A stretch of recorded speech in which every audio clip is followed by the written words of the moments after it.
Hey, it's John Lee Dumas of EO Fire, and it's The Entrepreneurial You, the show for dedicated and passionate Caribbean entrepreneurs seeking daily inspiration, brought to you by author, speaker, and award-winning entrepreneur Heneka Watkis-Porter. You must be prepared to ignite. Coming up on this episode of The Entrepreneurial You. For example, gossip. There are things that you can do. Now, a lot of us, our tendencies is to, just listen that one little bit. We're just curious people by nature. To avoid it, if it's appropriate, you can just say, would you excuse me? I'll be right back. And step away from the gossip, just not to be a part of it. Hi, I'm Heneka Watkis-Porter, your inspirational leader and host of the Entrepreneurial You podcast.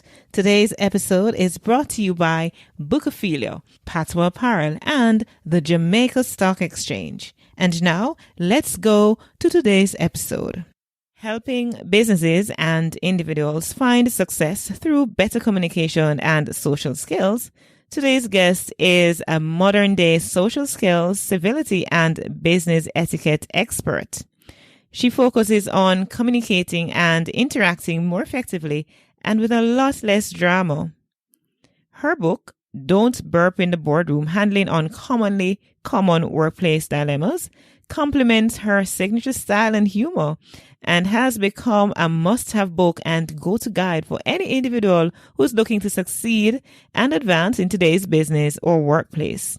She frequently appears on television and radio programs in the United States and serves as a source for numerous high-profile publications such as Forbes, Business Insider, Hardy Magazine, The Muse, and Fast Company.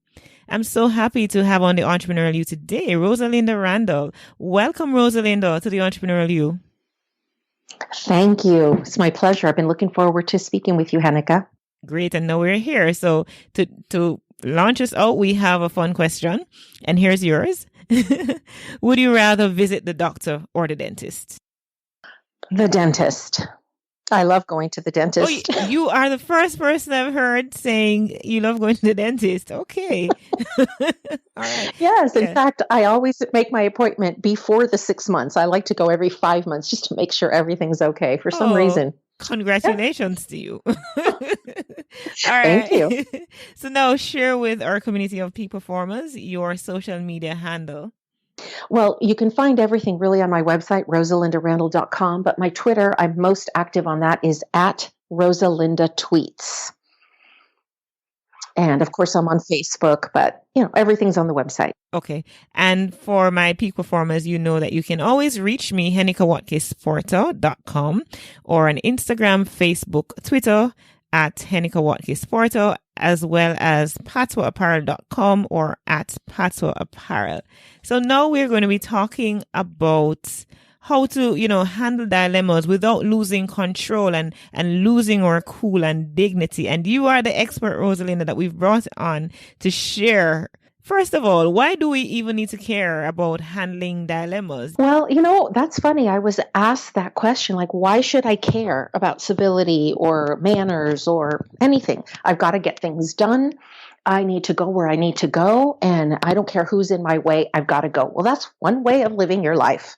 I never tell people how to do it. As a society, we come up with what's acceptable and what isn't. And it depends, as you know, different parts of even our own countries, much more, if you compare it to different cultures around the world, what things are acceptable and aren't.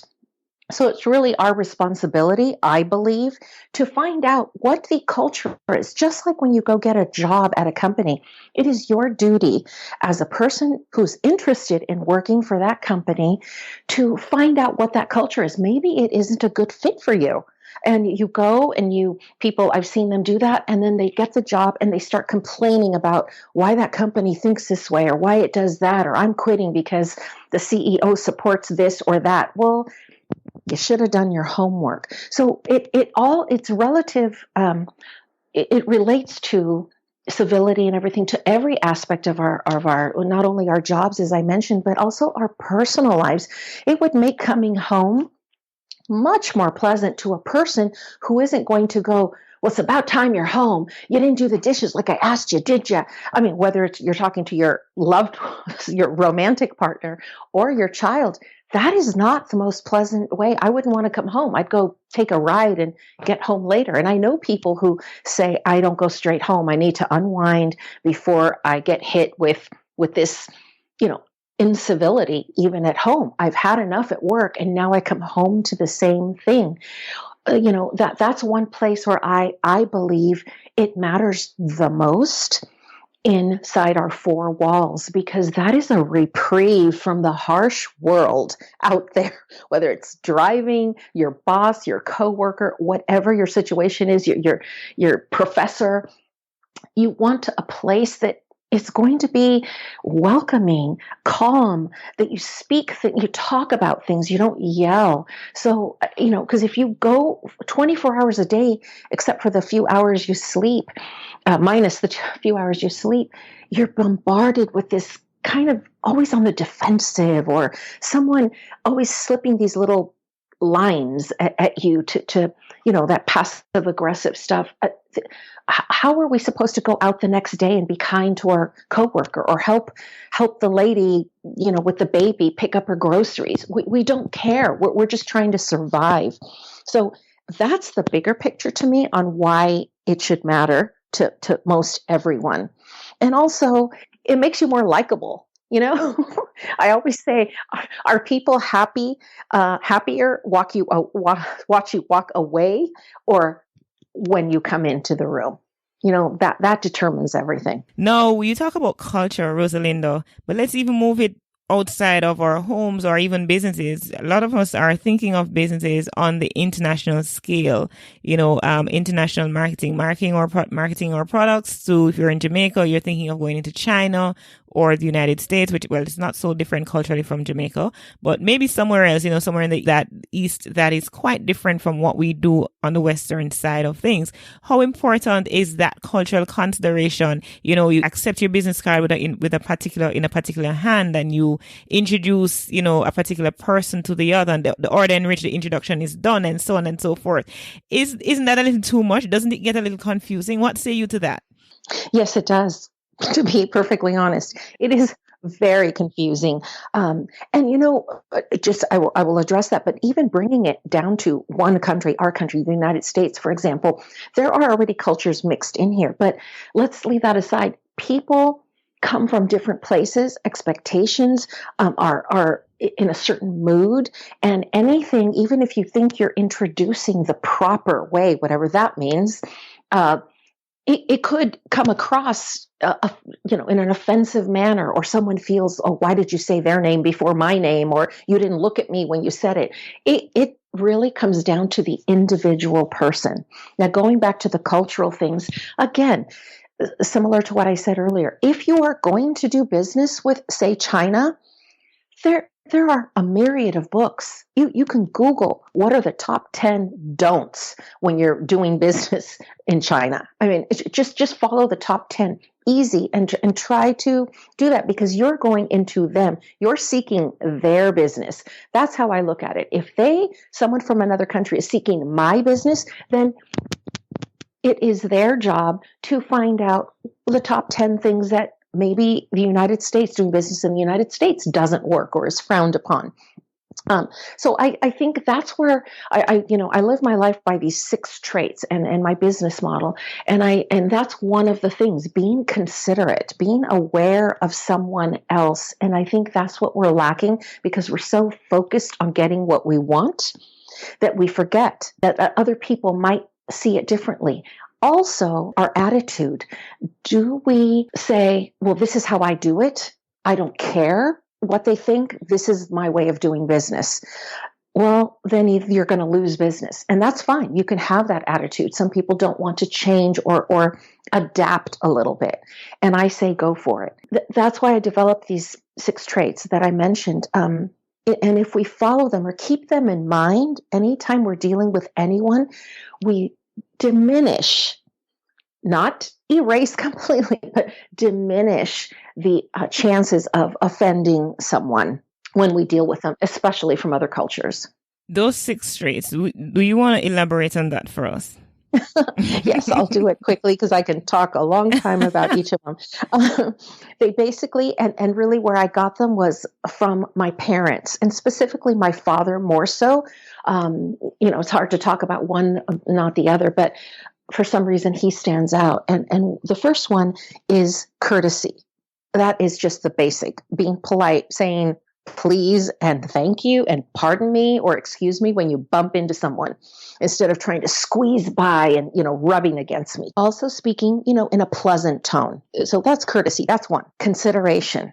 Just, again, aware of how our behavior, how my action, how, again, squeezing in front of somebody, my words, the loudness of my voice in an airplane, how those things affect other people. Bringing smelly foods to work, warming up very smelly foods, or being noisy in the workplace. That's all consideration. The third one is respect. Tolerating people's quirks and maybe little annoying habits. We have them, although we think we don't. Just a little bit more overlooking things, not unfriending someone because, they put something that you disagree with. Respecting someone not to pass on some gossip. That's under respect. And then tact. That's one of my favorite ones. And tact, we all know what that means. And I have a tagline that sounds very like 3rd grade, but you can say what you mean without being mean. And that's one thing. I was raised in a very traditional home. However, I was allowed to express myself at any time I wanted, but it had to be in a tactful and respectful manner. And it can be done. But naturally, we lose it once in a while and we get angry, which leads me to, apologizing. 5, the humility. And I don't mean because somebody said, well, I'm not going to be a doormat for anybody. Oh, my goodness. That is not what I mean. But just knowing when to apologize. Be modest in one's opinion of oneself. And that includes as you walk in the room with the air of arrogance. Who are you? Graciously accepting a compliment. That's very difficult for some people. And then finally, humor. I don't mean that you go into work with a new knock-knock joke every day, although if it's appropriate, why not? But humor, I extend that definition to have a more pleasant disposition, be more obliging to people, and also have a little more lighthearted attitude when obstacles come in or challenges, especially at work or with a client. It's overlook things. And I think that that's one of my favorite points, if nothing else out of this interview or anywhere that I go, is overlook things. We don't have to attack, defend, prove every little thing that comes our way. I think that takes away from our energy from doing good. Those are the 6 traits that I think if we keep them in mind anytime we open our mouth, I think things would be a little bit more civil. All right, we are going to be taking a break right here, Rosalinda. And when we come back, I have a question to ask regarding all these traits that you have mentioned. Let's take a break. Peak performers. Success is something that we gradually work towards as an end goal. But we need to be in the right environment to make it happen. Bookophilia is dedicated to providing a space for book, coffee and tea lovers, creatives, educators, students, and professionals who want ideas, innovation, and inspiration. They have a variety of high-quality books, a cafe, events such as book launches, signings, and art exhibitions, and professional services uniquely tailored to your needs, culture, and tastes.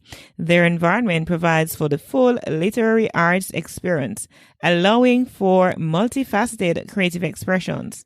Find them on Facebook, Instagram, and Twitter at Bookophilia. Do you want to see the world filled with better leaders? Filling the world with leaders worth following starts with you, and you can be that leader in your company, organization, or community. On May 4, 2018, join more than 100,000 leaders from around the globe at the world's largest leadership event, LeaderCast Live. Broadcast live from Atlanta to a community near you, LeaderCast Live will allow you to learn from leaders like Andy Stanley, Michael Hyatt, and Dr. Jim Lur. For more information on this can't miss event, visit Watkis-Porter.com and click on LeaderCast Kingston and invest in the future of your career, your organization, your community, and your world. Welcome back. And we are talking with Rosalinda Randall, and she is the business etiquette expert. Before we went to that break, Rosalinda was sharing with us those 6 traits to be courteous, what it takes to be courteous. Now, as I listened, and I'm sure a lot of my peak performance community listening in might be saying to themselves, but these traits seem, diametrically opposed to how an entrepreneur and daily are going about our businesses. For example, when you talk about, not unfriending someone because they posted something that you did not like. So the question I want to ask, because a lot of persons, for example, have business accounts and you want to make sure that you maintain a particular profile and your timeline is having the kind of content that you want to share. So if I'm having somebody on my timeline, for example, Rosalinda, and they shared something that I thought to myself, no, this is so out of line. It's not my personal account. It's a business account. And it's so out of line with content I want my followers, my fans to be associating me with. Am I being discourteous if I decide to unfriend somebody who does that? Not at all. Every individual has a level of tolerance, has boundaries, and we all have different boundaries. Some of us come from, we incorporate or include in our decision making in business our religious background, our religious beliefs, and that is something that can determine what you, I'm just using you for example, may find that it isn't in line with the image, with your beliefs, your core beliefs.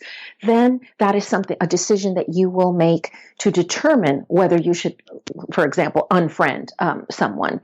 Whereas maybe I have the similar beliefs, but that's their business. That's their word. I'm not going to like it or comment, but hey, put it through my feed, whatever. It depends on your viewpoint and how deeply it goes against any principles or beliefs. And that's where that's my boundary. If it really is against a personal belief or principle, then I may have to take some action. Or I just know that is not the person that I will be doing business with. But you were talking more about what your potential clients or current clients may see on your timeline if they, look you up. Again, personal decision. I don't think it's discourteous at all. It is a business-based decision on your core beliefs and principles. Who am I to question that? I have so many people who put things that I don't agree with. When they cross the line in my book, I hide it. I have not unblocked or unfriended anyone yet. I just hide the post. I guess I'm a big chicken when it comes to that. Or I just, it's a choice. Do I want to deal with it and the possible consequence with that person? It's either going to be yes or no. Let's look at something like shaking hands. Do I have to shake hands with someone who, for example, just wipe their nose? How can I decline that if I don't want to? Like, I just saw you picking your nose. Do I have to shake your hand? Yes. Yes, you do. Just make sure you don't pick up a cookie or an hors d'oeuvre and lick your fingers. That's all I'm saying. Now, can you decline? Oh, yes, you can decline to shake hands with everyone. I know in this country, in many countries, when you're doing business, that's, could be deemed or a little bit awkward when you don't shake hands. Now, to offer, I'm sorry, I'm struggling with a cold. I'm trying not to pass it on. That some people use that. But you have to, when you lie, you have to remember the lie. If they see you or a third person approaches your group that you're talking with, this person approaches you and you go, oh, hello, and you shake their hand, that person's going to know that you just lied to them. So you have to be very careful if you're going to apply the lie. It's got to be applied everywhere. Because what are you going to say? I'm sorry, I saw you picking your nose and I'm uncomfortable with that. You can, but or hand them a tissue next time. So you always shake hands. Just keep it to your side. And the one thing I tell people, because this comes up so often, this question is, just because you didn't see the person pick their nose, you don't know where that hand has been before they walked in the room. What are some of the most common rude behaviors that you hear about or experience, that happen amongst entrepreneurs or, persons doing business on the whole? Oh my goodness. One of them, the one I've heard even most recently, and the one I complain about the most, is people responding, whether a phone call, a text, an email, just respond. And I don't mean to events and parties. That's another issue that people don't, or they wait till the last minute, but not responding. A simple yes. I tell people, when you receive an email and they're asking you, oh, would you like to meet for coffee? In our gut, we immediately go, oh no, or oh, them, yay. So just do it then. I try and answer my emails the moment they come in. I already know if I want to or not. So that's the number one. People arriving late, whether it's on the phone or in person, that you're going to meet with someone. That's another one and the worst part yet is, and it's happened to me a couple of times in the last 2 months, is you see the person, I'm sitting inside waiting for them, and I see them fixing their pants, adjusting themselves, checking their phone. I mean, at least pretend that you are somewhat concerned that you're late and jog across the street and apologize. But so that's another one. Oh, just being inattentive and talking about themselves. Oh my goodness. It's all them. And again, we've all experienced that where, oh, let's get to know one another. Let me learn about your business. Well, they don't really mean it. It's, let me tell you about mine. And by the way, do you have any leads or do you want to buy my stuff? So those are the top 3 that I've heard recently. You mentioned about responding to emails. For me, I totally agree with you there. I mean, I agree with the stuff that you're saying. But when it comes on to responding, I believe that, be courteous, and it's a simple yes or no. Like you said, whether or not you want to be a part of it, just say it. If it's a no, it's a no, and it's fine, because a no is a complete sentence. You don't need to give an explanation. No, thank you very much, and moving right along. But I just hear persons asking the question now, entrepreneurs who are extremely busy and bogged down, they get tons of emails per day. Are you saying, and they may not have the kind of resource they should have or need in order to respond to all those many emails that they will come in from time to time? What kind of strategy could you share for them to deal with that inundation of emails that they keep getting and not being able to respond to? Maybe not because they don't want to, but they genuinely don't have the time to. To that, I say, if there's that much interest, it's time to invest in a VA to handle the emails and go through them for you. I know you said the resources, meaning money. Sometimes people will do things in exchange for things, sort of a barter system. And maybe it's just for the month to get you back on track. The other thing is, take a time when you can, a Saturday or sometime when you're sitting on the exercise bicycle or something, and go through those emails, because the majority will probably be ones that you've subscribed to and you can easily unsubscribe, so you don't have to respond. And as you said, the ones that continue to send you emails because you cannot respond, you do not have time, whatever it is, you're going to keep getting them. So the best thing to do is find the time once a week to reply and say, no, thank you, I am not interested. And exactly what you said, I'm not interested. Please remove me from your list, or the best wishes are on your success. That's all you can do, because you can't stop people from emailing you. You can block them, and then you don't have to deal with them. So that's the strategy that I used. I finally got a VA and just say, please, handle the ones that I don't need and the ones that are real, tangible clients or potential clients. We're heading to a close, and I want you to close for us, Rosalinda, by sharing how it is that we handle things like invitations and even gossip and stuff that we're not comfortable with and we don't want to be a part of it, but we're afraid of saying, no, we don't want to. How do we handle these things? For example, gossip. There are things that you can do. Now, a lot of us, our tendency is to, just listen that one little bit. We're just curious people by nature. To avoid it, if it's appropriate, you can just say, oh, would you excuse me? I'll be right back, and step away from the gossip, just not to be a part of it. Another thing to say is, oh gosh, I've got enough on my plate. I don't need to hear more of people's problems, ha ha ha, and change the subject. That's one way of doing it. Those are a couple of things. Saying no is very simple. No, thank you. I'm not interested. Oh, but why? But this, the pushy people.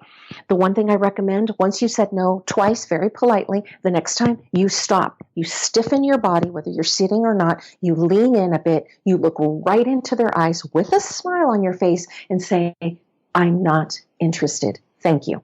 And that's an assertive voice, and you stop. The world stops, and you look at them. That is extremely powerful.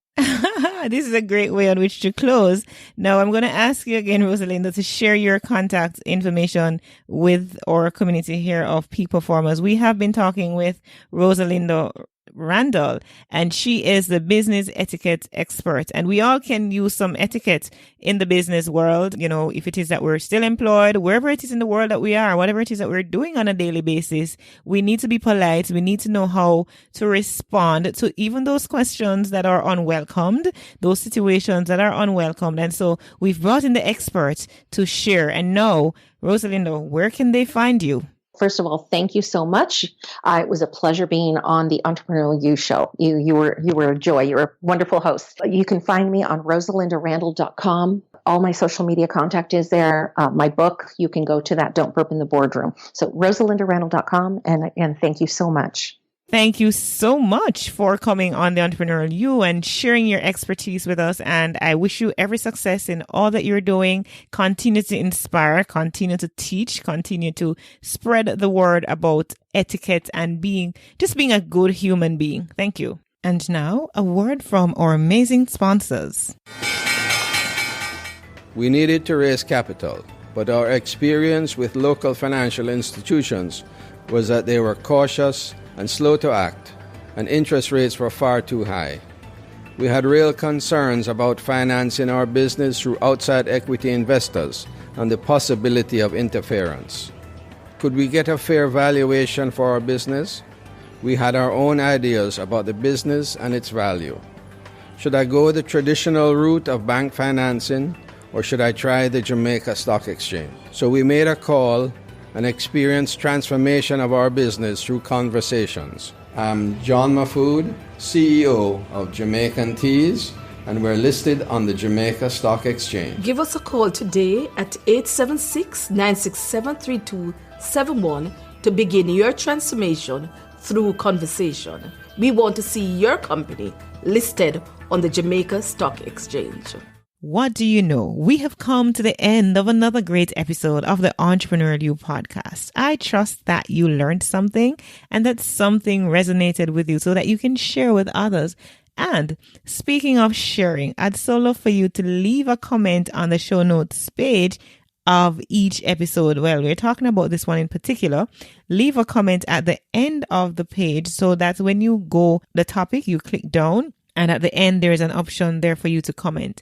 If you're accessing through iTunes, then by all means, I'd love for you to leave a rate and review. That will keep us as a top-rated podcast. It means a lot to me for you to help me out in this way, right? I know you are listening from all over the world, and I so appreciate it, from Japan to Germany to India to Pakistan, everywhere in the Caribbean, in the United States, in Jamaica in particular. Big up my Jamaican peeps. Big up those, of course, in Ohio and all those other states that persons are listening in from, that you are listening in from. I so truly appreciate you. Now, if you want to reach out to me personally, you can actually send me an email, send it to Heneka Watkis-Porter at gmail.com. I am truly looking forward to connecting with you. If you want to send me a voicemail too, you can do that through my website. Just go to the middle at the right of the screen. There is an option for voicemail when you go to henekawatkisporter.com. I do want to hear from you. Remember, you were born to win, but to be a winner, you must plan to win, prepare to win, and expect to win. Walk good.